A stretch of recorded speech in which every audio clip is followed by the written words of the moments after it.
Hello, good morning, good afternoon, good evening, ladies and gentlemen. You are welcome to another episode of the Diaspora Global Panel. With me today, I have Jude Unwa Okolo, as usual, from Dublin, Ireland, and Anthony Eze from the United States.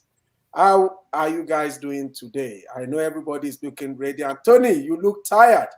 What is happening to you in the United States? I know.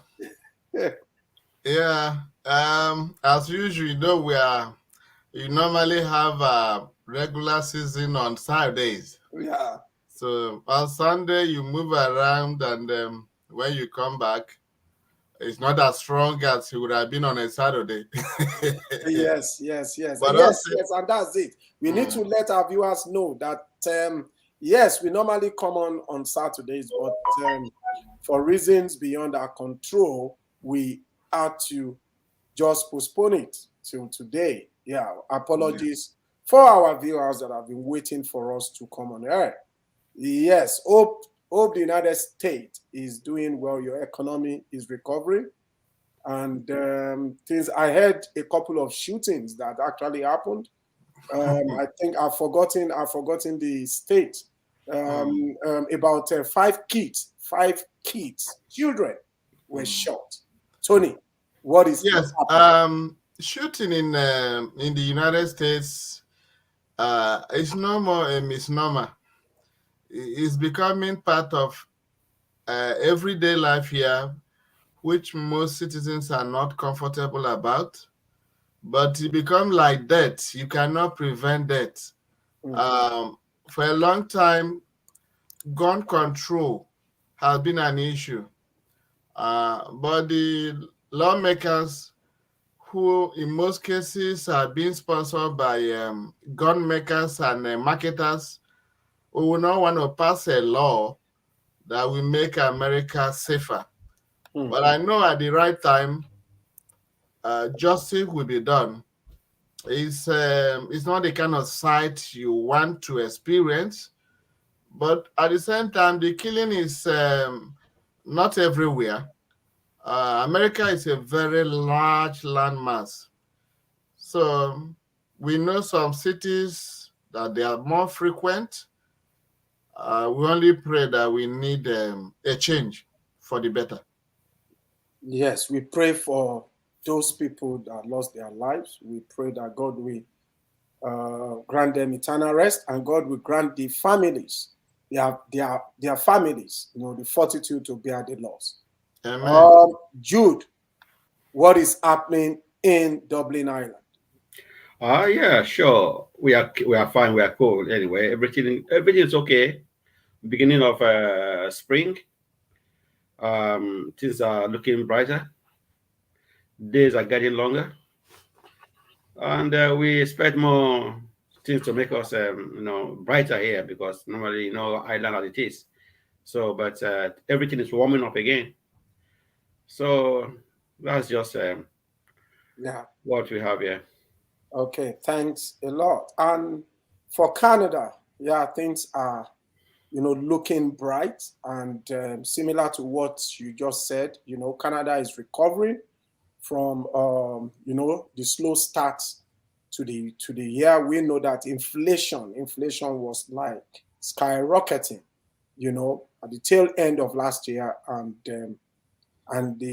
January and February, inflation is slowing down. So we are really happy with the policies of the Central Bank of Canada.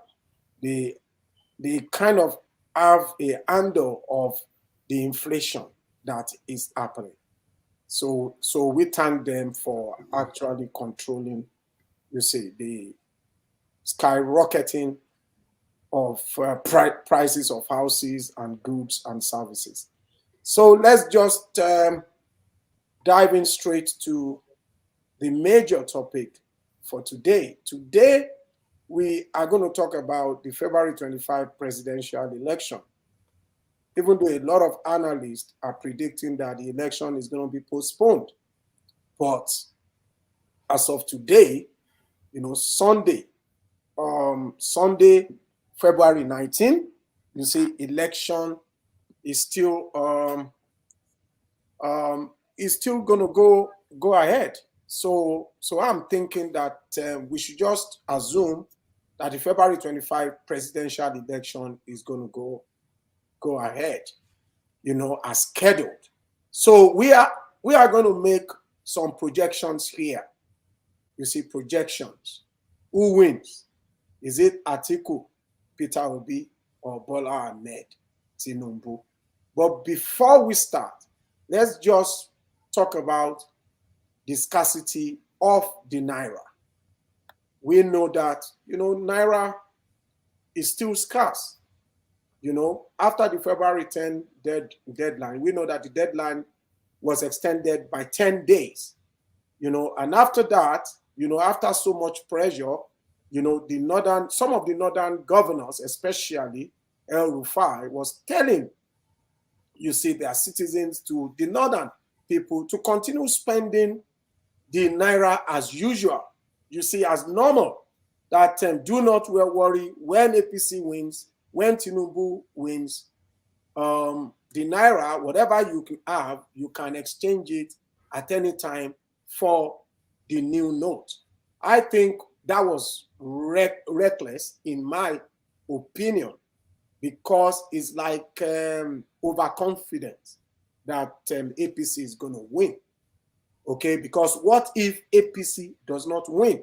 So what then happens? So, Tony, what do you think about the statement that El Rufai made, that the northern people, or the people of Kaduna, should continue to spend the old Naira note as usual, and they should ignore the directive given by the CBN and the federal government of Nigeria? Over to you.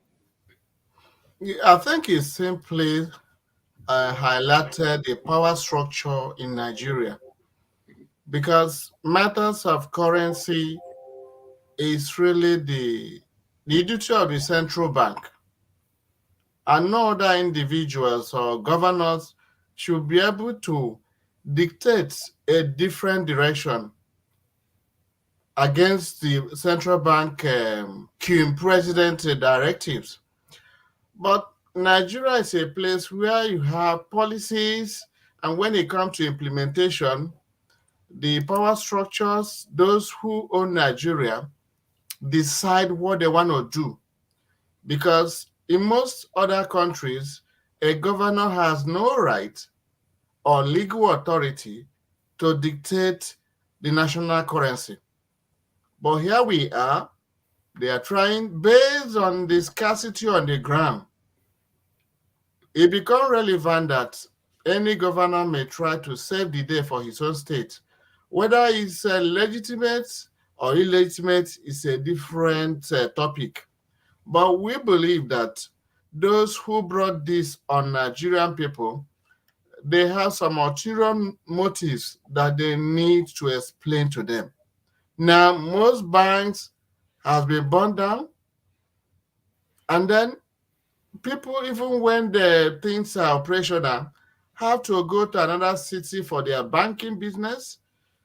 If you want to implement any policies, like the video we are playing now, this is a bank where people are vandalizing.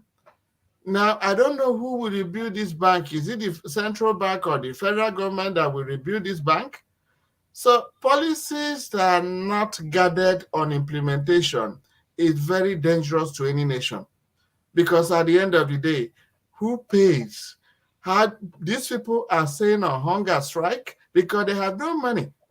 Now, in the guise of maybe stopping politicians from having enough money to share around, they did not still stop some big guns, because there was an allegation that a particular presidential candidate was able to have access to about 400 billion naira of the new currency.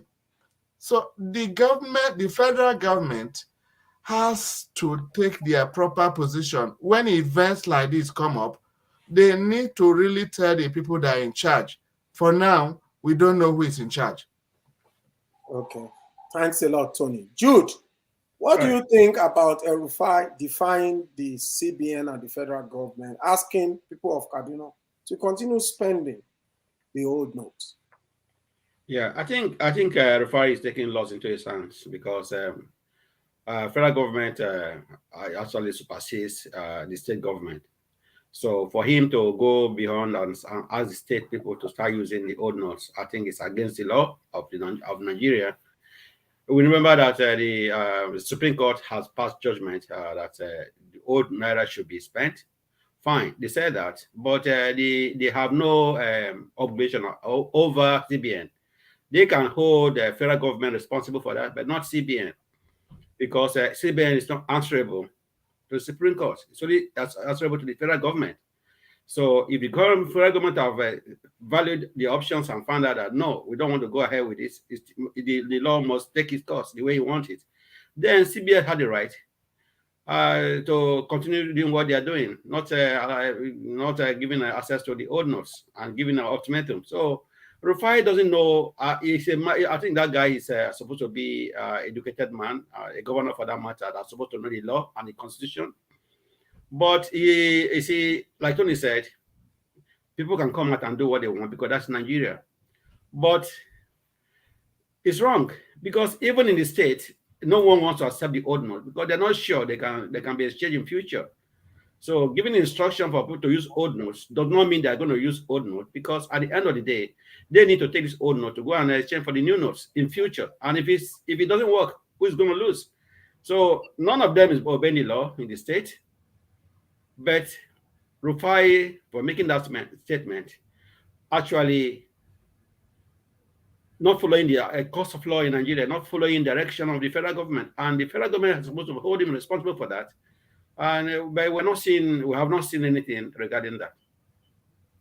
Okay, thanks a lot. Yes, I think I would like to echo what you guys said, that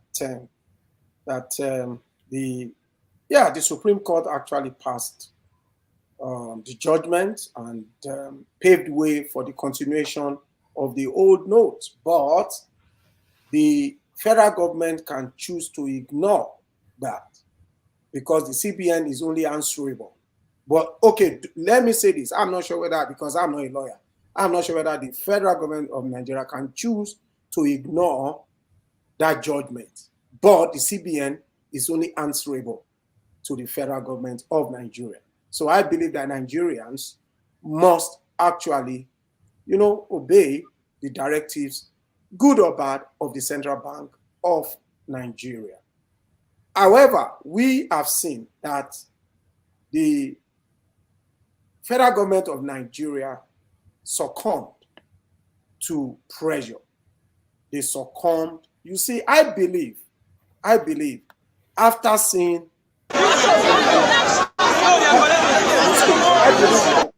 seeing crowds like this besieking banks, okay, forcefully going into banks, you see destroying. This is one of the new generation banks, okay, in Nigeria.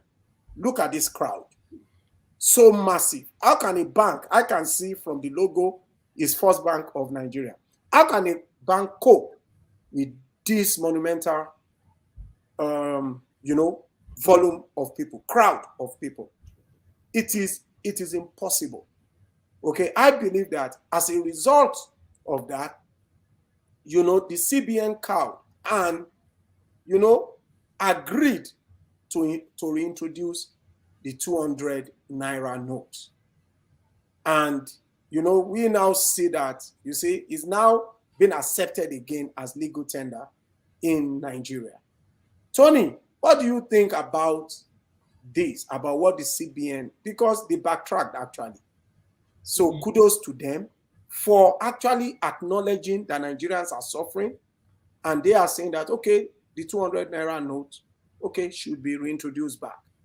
I have something to say about this. Okay. And Tony, This is what I want to say. You see, by reintroducing the 200 naira note and not the 500 naira note or the 1,000 naira note, I think this has further legitimated the intentions of the federal government of Nigeria. That this is not about targeting anyone. It is about ensuring that we have a free and fair presidential election that is not induced by money.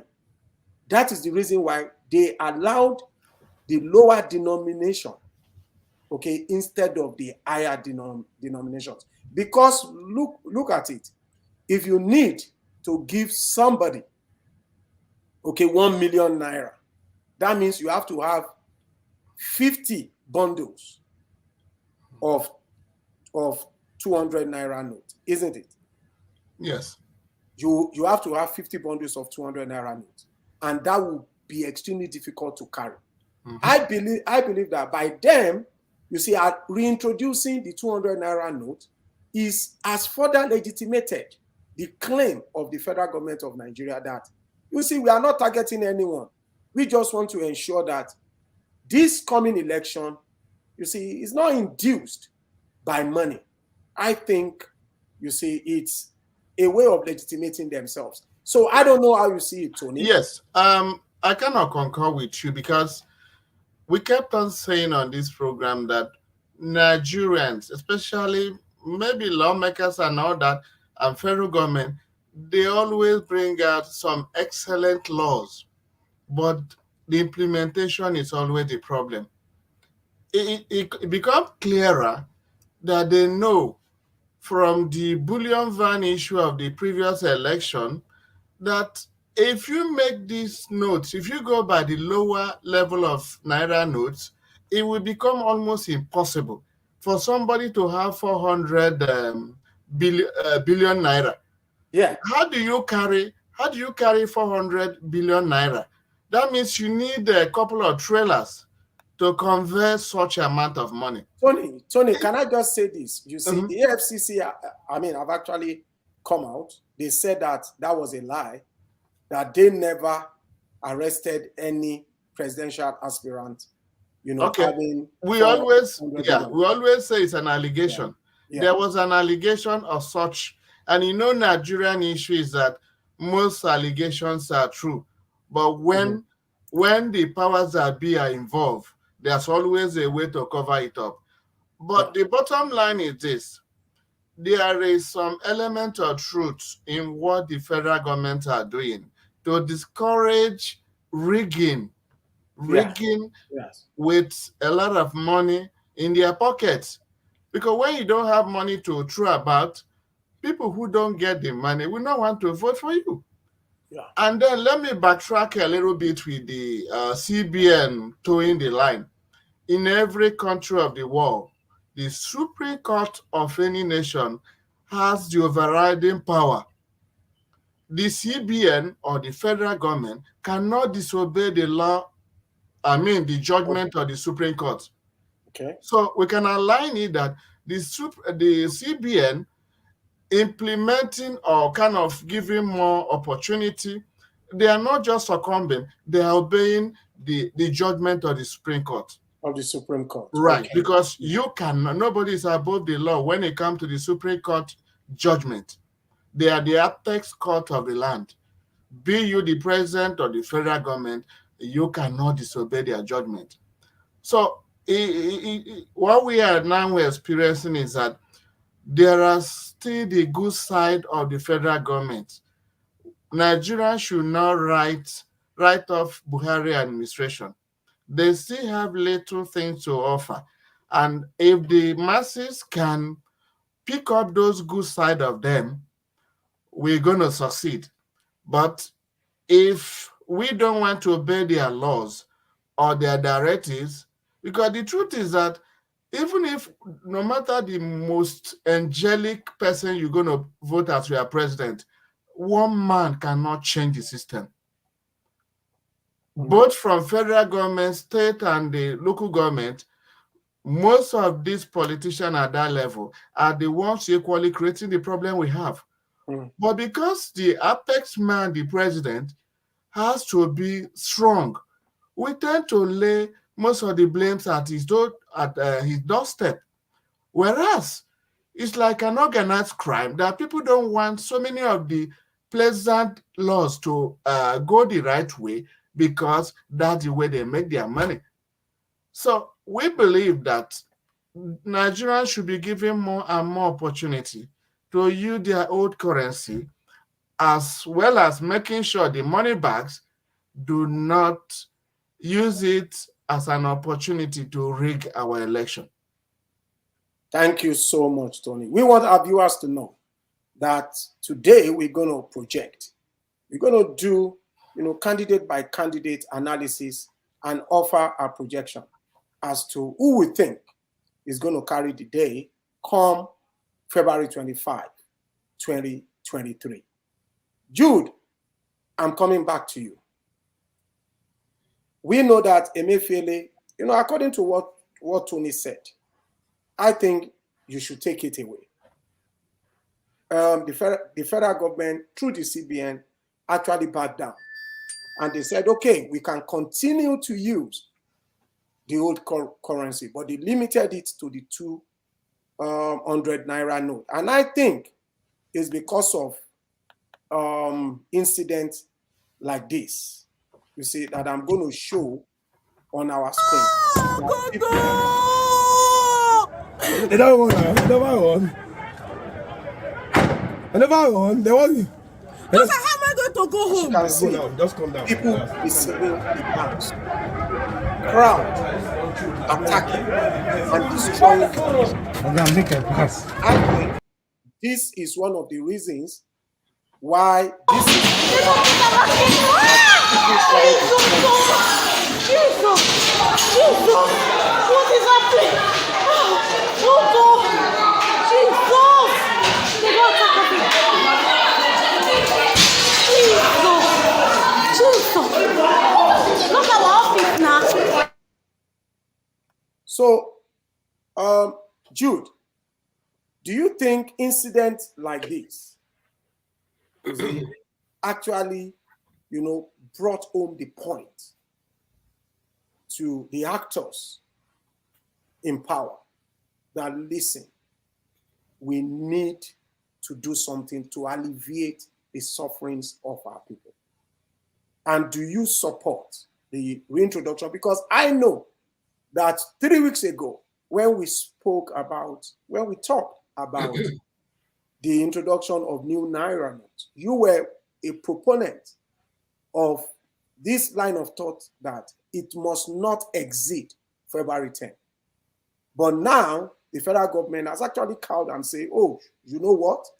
We just have to listen. Our people are suffering. Let us reintroduce the 200 Naira notes. What is your take on this? Yeah, thank you, Dr. Conley. Incident like this, from what we've seen here, is being engineered and perpetrated by some politicians in the locality.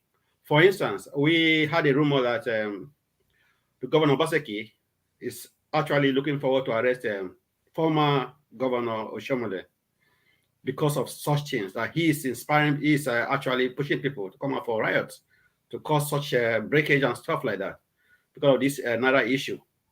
You see, it has caused a lot of things here and there. It has affected the big, the small. In fact, why this thing is raising too much noise is that the top is also affected. Yeah. The top are crying, the bottom is crying. Those in the echelon of the society. That's why it goes. Yeah, that's why it has gone to such extent. But for the fact that there's, if you look at this policy that was made, it's one of the best policy Buhari has ever taken. As far as I'm concerned, based on my own knowledge, is part of best policy I've ever seen done in all the 8 years he has ruled the country, because this would have brought Naira to stability and stop this issue of giving bribe and stuff like that.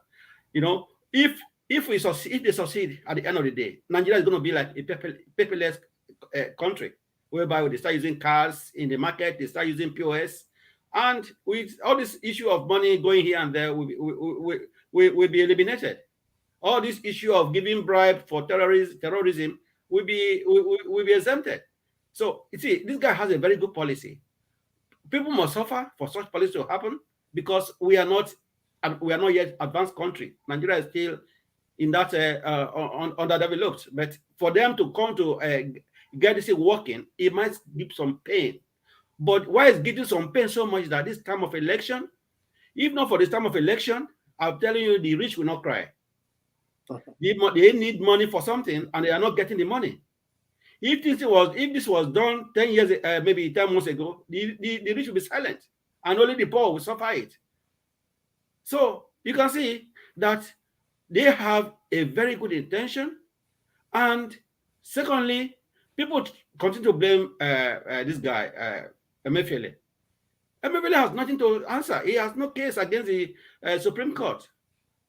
He's a child of the federal government. He's not a child of the Supreme Court. So if the boss of the federal government presidency asks him to release money, he will release. They are fighting a ghost. That guy has nothing to do. If the boss tell him release all the money, he will release all the money. But the boss said no, only 200 naira notice what we are going to get out, and he has to obey his boss. And if you look at the Nigerian constitution, that's what is in the constitution of Nigeria. He's not acting based on being proud or being arrogant. No, he's following the constitution. If you want me to do that, I'll have to get order from my boss. Just like you have a manager working for you. You have to get order for him to do anything. That's what this guy is doing. So whether people cry, people don't cry, or whatever, if Buhari insists that it's going to be like that, let it be like that, because I actually supported this issue, this what do you call it, program they are doing. Even though there are some itch in it, it doesn't matter, because of the kind of where we are, the kind of country we are. It is a time for him, if they can insist on this for the next 2 weeks, Naira is going to come back. Everything is going to be stabilized. And you see all this noise from the rich will stop. So that's all we're saying. What I'm saying here is that it's not because this money. If you go, for instance, if you have your card and go for shopping in one of the big shops in Lagos or whatever, you're going to shop with your card. But because people need to go to the market to buy pepper, buy tomato with cash, that's the only problem. So it's not that they don't use money in Nigeria. They use. But if you can get all this in the supermarket, then what are we talking about? That's the only issue. The policy is well granted. For me, I support it to the end. But, such a policy has to go through, people have to attack this. That's the Nigerian way. It's a Nigerian way. So we don't, let them stick to the point. Let the federal government stick to it and let it work out the way. Okay, if he controls the election and we have a stable political system in the next 4 years, don't it favor Nigerians? It favors everyone. So that's my take on that. Thanks a lot. Yes, I support you. The policy is good. At least it will bring some form of stabilization to our Naira. However, the implementation could have been done differently. That is my take on that. The implementation could have been done differently. And I also want to say that, yes, the reintroduction of the 200 Naira note is a welcome development. It is a good step in the right direction. Yeah, we are going straight to the topic of the day. Who wins the presidential election coming up February 25, 2023? Next Saturday, to be precise. Who wins? Is it Atiku, Obi, or Tinubu? Jude, let me go back to you because I want you to analyze who you think is going to win. You see, is it the turn of Peter Obi? Do you think Peter Obi has a chance to win the presidential election coming up? Jude, over to you. Yeah, thank you so much again. Well, from what I see, and from what people are saying, I think Peter Obi will be the next president of Nigeria. I believe so. And the federal government is working towards a fair an effective, not corrupt election. He's working towards an election that will come according to the people's wish. So Buhari is committed to bring the next president that Nigeria wants, not the president that have money.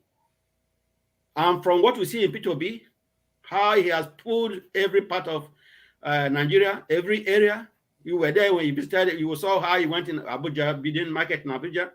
You saw how he visited Lagos, Ladipo Supermarket, Laba Market, Ikeja Computer Village. You can see the crowd he controls. You can see that wherever he goes, it's like people are scared. Opponents are scared. You know, there was riot in Lagos. They attacked some of the followers, but yet there was huge, massive. In fact, it's a threat to Lagos State, and no one can handle him anymore. You mean that it's a threat to Tinubu's chances in Lagos State? In Lagos State, yeah, to APC in Lagos State. So it is hard for them to. I don't see anyone that can break him down. He has support, massive support from the top leaders. You know, his vice president to be as well. It's from the north. The guy is working hard over there. So who can stop him? The only problem the only thing I'm worried about is these people from the eastern southeast who are always trying to stop this from making people not to come out to vote. Why? This is the only chance, a chance they have to get a president of southeast origin. And why should they stop him? Why should they continue to insist that the election will not hold? Yeah, let me play this video for you because this will bring home. Saludo lá, Patagon. Que saludo, moço. Que saludo, que saludo. Que saludo. Que saludo, que saludo. Que saludo. Que saludo. Vote and die. I said vote and die. Vote and die. Sit at home. Vote and die. Vote and die. No vote Anambra. No vote for Anambra. Vote and die. Okay. Land warrior. We have. He's Mararan warrior. We have every right. Vampires. We have every right. We are the vampire. What the police? We have every right. So as you can see, Jude, this is to buttress your point. They say no vote in Anambra, vote and die. No vote until they release Peter Obi. Soludo, no vote in Anambra, vote and die. So continue, Jude. Yeah, you say no voting until they release Kano or whatever. It doesn't. You see, people don't learn from facts. I like facts. I like to follow facts. For Kano to come out or let me say for the Igbos to get their country, the country they're looking for, it's not going to come by this fight because it has been going on for a long time, and Nigeria still exists. Nigeria has not died; it still exists. Even Nigeria is getting stronger and stronger, and the leaders of the Igbo of origin are still coming out to support the government. So these guys are just thugs who are just looking for something else. But I'm going to tell them that if they miss this opportunity of Opito B becoming the president, which he will be, I believe he will be. If they miss the opportunity, they have missed it, and they have no one to blame. But to answer your question, Opito B is going to be the next president of Nigeria. Okay, and I know that before we kicked off the program, you alluded to the fact that Peter Obi enjoys a lot of support from the youth class. Yes. And that because of the fact that, we have about 50% of the youth class in Nigeria coming out to obtain the voter's card, that this election, will be different compared to what we used to have. Like, I know that when Buhari first won, I think the total vote then was like 22 million, total vote, and he had about maybe 13 or 14 million.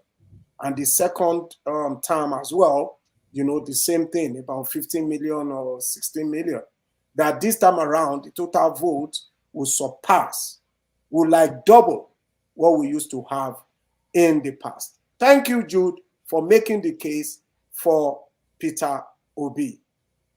Tony, I'm listening. It's your turn now. I know that, our viewers will be surprised. You see, when we did the analysis and we're like, okay, guys, who do you think, is going to win? I was really surprised when Tony said, okay, with all the facts he is seeing, Tony decided to analyze Tinubu. Tony believes that from what he has been seeing, he thinks Tinubu has a chance. Tony, I must be surprised. I must tell you, I must be honest with you, I was surprised. Yeah. If I can come in. Yes. I think before I go to Tinubu, I need to follow up a little bit with Juice analysis.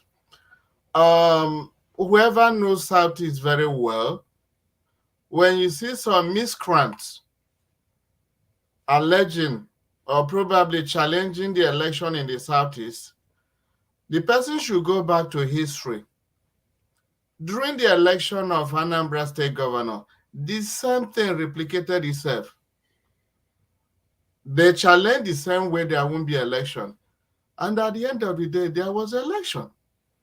So the issue of any person, they may just kind of scare a few percentage of the Southeast from voting, but I can assure you that they won't stop election because they did not stop election during Soludo's election.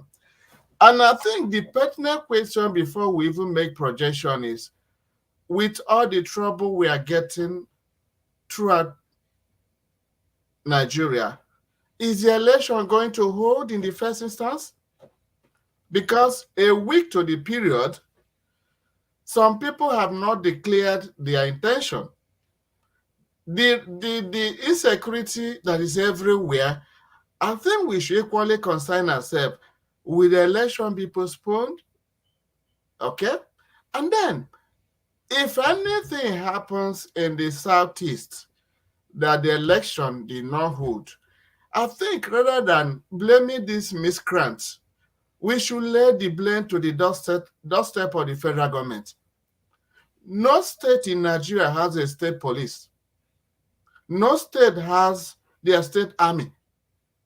Worldwide, it is the police, the army, and other military segments of the country that has to maintain law and order.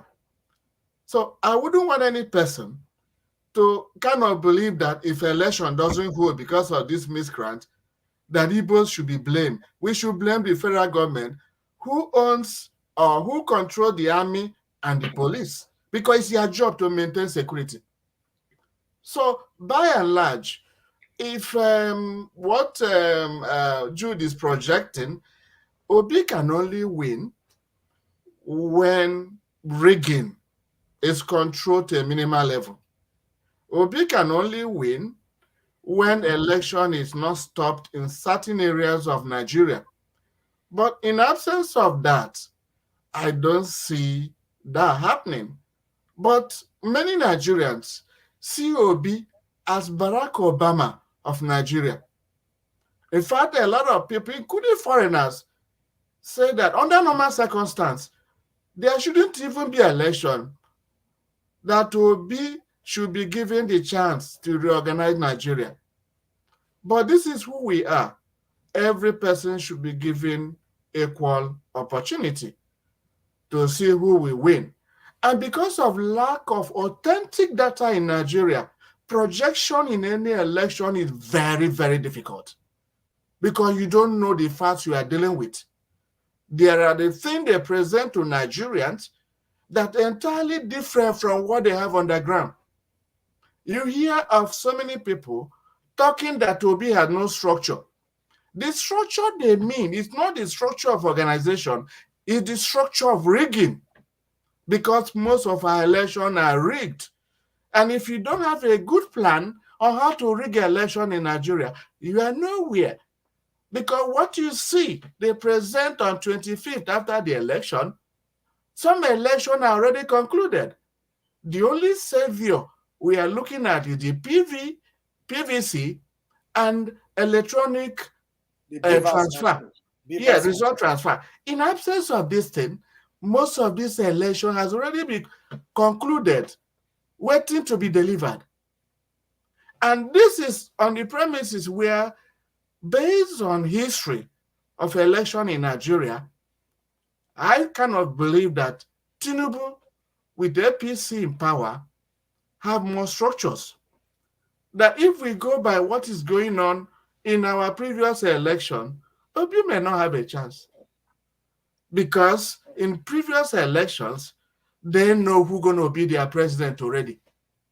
Even when the masses are wasting their time going to vote, they already know who will go. And one important point again is that Governor Wike, who has 4 governors behind him, who has many legislators, lawmakers behind him, both senators and House of Reps behind him, is yet to declare his support for any presidential candidate. And that's why projection becomes difficult. Because if these people, like Wike, has already projected, we will support Tinubu, or we will support Obi or Atiku, we can tell you frantically who we can project. So the projection is still very dicey. But based on history of election in Nigeria, I think I bet Tinubu may have more structures on the ground. Otherwise, if we want to look at the way Nigerians are looking at the current trend based on capacity, experience, and ability to perform, all of us know who's going to be. But if you don't have a good structure on how to rig, at the end of the day, the powers that be going to decide who's going to be the president. And you find that one thing we are equally worried is that most of the youths who are warriors on social media in support of this candidate or that candidate, when the chips are down, they may not even go to vote. Some of them don't even have the PVC. So how can you project who will win election when there are basically no facts on the ground? But based on antecedent, we can give Ahmed Tinubu a chance, like every other candidate, that he may come out, because let's be realistic. If the current government, who has Tinubu as their presidential candidate, play their role for their own presidential candidate, it's possible that their candidate had to win, because they control the INEC, they control the machinery of government, so the likelihood is there. But as of now, let's give every person equal chance. Thanks a lot, Tony. You unloaded there. And thank you for clarifying the meaning of structure. Right. Because I would say that that is Tony's definition of what structure is all about. It's about the machinery in place that will enable you to tweak and twist election, to rig election, that the manpower, the capacity, the strength to do that is what people refer to as the structure. And based on antecedent, and because APC is in power, Tinubu is most likely going to carry the day. However, you see, I am going to make a case for why I think Atiku might win. You know, everybody knows that I am a Tinubu person. I support Tinubu for a lot of reasons. However, what I'm seeing, feelers that I'm getting, and what I'm seeing playing glaringly, see, in our eyes, is tilting towards Atiku Abubakar. Number one, I am not entirely sure that the president of Nigeria, Buhari, is wholeheartedly supporting Bola Ahmed Tinubu. And this is evident in the policies that he has been instituting, good or bad. And I must say, I think this cashless policy, this new Naira note policy is good for Nigeria. But I'm of the opinion that the timing is meant to ought, or they introduced it at this time to ought one candidate, and the candidate is Bola Ahmed Tinubu. So I'm not sure entirely that, President Muhammadu Buhari is wholeheartedly supporting Tinubu. That is one. And coupled with the fact that we know that Aisha Buhari, the president's wife, has been talking about elements in the villa that are working against her husband and working against APC. And we know that El Rufai actually touted that line of thought and said it clearly, that we know that element. He even mentioned names. And that actor, Tunde, whom they said is Buhari's nephew, actually came out to debunk the fact that, listen, I am not working against Tinubu, but I think there is no smoke without fire. There is element of truth in that. Then number 3, because as you can see, I'm not talking about policies now, because I believe that most of these guys are the same. The only person that I think is different in the mix is Peter Obi. But in terms of policies and agenda, policy and agenda, I would say APC, PDP are equally the same, because we know that actors has been, cross-carpeting, going from one party to the other. So I'm just making a case about what we are seeing that is evident, that we can see unfolding in our eyes. So I have talked about 3, or I've talked about 2 or 3, but let me say, number 4, I see elements in Bola Ahmed Tinubu Presidential Campaign Committee resigning en masse and joining Atiku Abubakar's train. I think there is something going on in the North that we are not privy to. That the North are so adamant on holding on to power. They don't want to experience what they experienced with Goodluck Jonathan. Because it's like, if you remember, when Buhari, came into power the first time, the first month or so, he actually announced a number of appointments. Out of 42, he gave the North 36.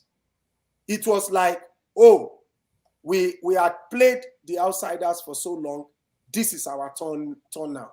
We have taken over. I think elements in the North, you see, they don't want to relinquish power. They don't want to. And that was the reason why during the APC, primary, the presidential primary, we realized that what happened there, actually gave us a snippet, a snapshot of what to expect.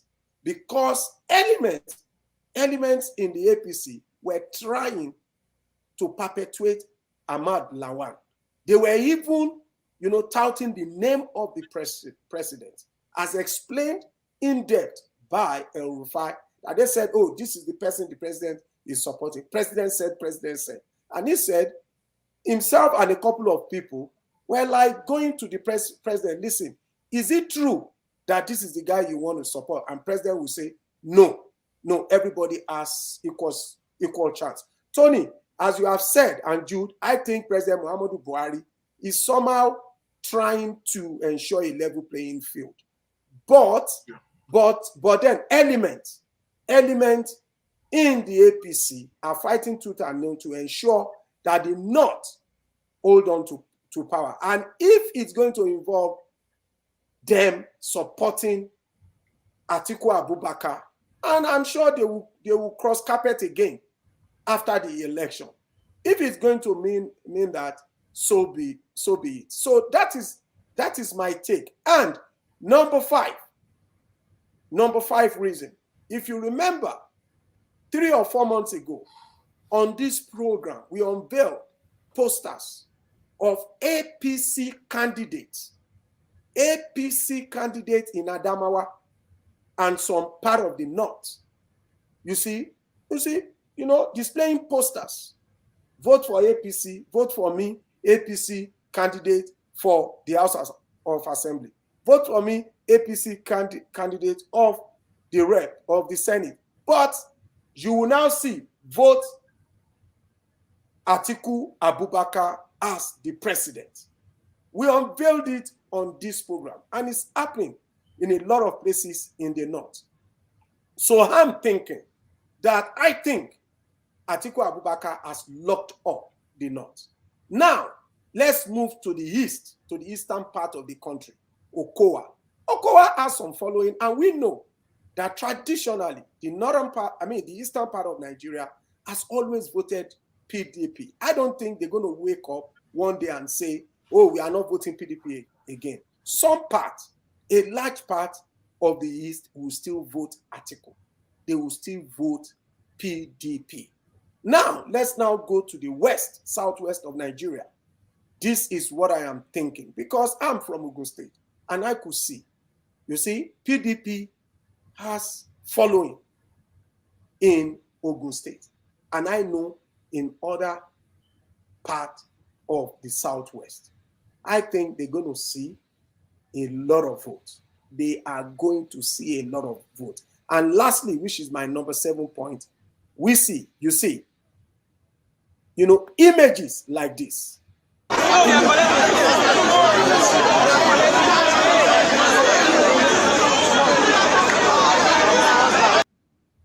Images like this, we only do one thing: hurt the APC, hurt Ahmed Bola Tinubu. So this is why I'm projecting that come February 25, when we wake up February 26 on a Sunday, Atiku Abubakar would be announced as the next president of Nigeria. So that concludes our program for the day. We said it's going to be a short one, but we have spent 52 minutes. What an awesome time, right. Tony and Jude. What an awesome time. So we want to wish our viewers in Nigeria to join us on this program. Please go to our YouTube, Diaspora Global Panel, and comment on this video. We want to hear your views. We want to read your views to know what you are thinking. What do you think is going to happen come February 25, 2023? And if we see, powerful comments, good comments, we promise you a prize. We want to thank you for joining us today. I don't think Tony is ready for us regarding the health tips. So maybe that is going to come next time. Yeah. Next week. Mm-hmm. So we just want to say a big thank you to our viewers for joining us. Please give us a like and subscribe to our channel, Diaspora Global Panel. I want to say thank you to Jude. Jude, you have been awesome. You have been great.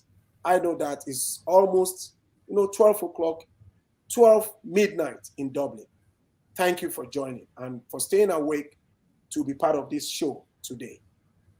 Tony, thank you so much. God bless. You've got a very busy schedule, I know. Mm-hmm. And thank you for joining and for giving us, all the stuffs that you are made of. I am Olakunle Lemboy. I want to say a big thank you, and we see you again next week. Thank you.